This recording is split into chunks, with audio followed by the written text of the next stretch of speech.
Justice help line کے تحت ملک بھر کے hotels, restaurant, high rise building, housing projects اور اداروں کو عملی طور پر فائر اینڈ کورس کی ٹریننگ کے سلسلے میں دوسرا فائر مارشل کورس کا انعقاد مقامی ہوٹل میں کیا گیا۔ فائر انجینئر شاہد تاج نے شرکا کی ٹریننگ کا جہاں اہتمام کیا تھا، اس موقع پر ٹریننگ حاصل کرنے والے عملے میں سرٹیفکیٹ بھی تقسیم کیے گئے۔ کمشنر کراچی کی نمائندگی ایڈیشنل کمشنر نے کر لی اور شرکا سے خطاب کرتے ہوئے انہوں نے کہا کہ فائر اینڈ سیفٹی کورس کے انعقاد کی اہمیت پر زور دیا اور کہا کہ جسٹس ہیلپ لائن کی کاوشیں بھی خوش آئندہ ہیں، جبکہ اس موقع پر جسٹس ہیلپ لائن کے صدر ندیم شیخ ایڈوکیٹ نے ماسٹر ٹرینر عمران تاج کی خدمات اور تجربے کی تعریف کی اور مختصر وقت میں مفید معلومات اور عملی مظاہرہ کرنے پر ان کی کاوشوں کو سراہا، جبکہ اس موقع پر ایڈیشنل کمشنر کے ایڈوائزر اور سلیم مائیکل، ایف پی سی آئی کے ویمن ایجوکیشن اینڈ کی سربراہ شمسہ جبی، ہوٹل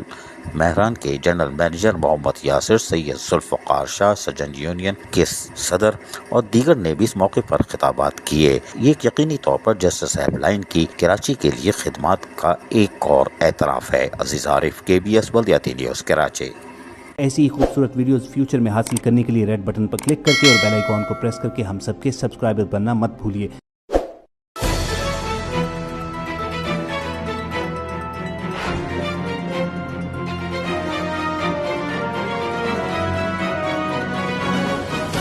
KBS بلدیاتی نیوز۔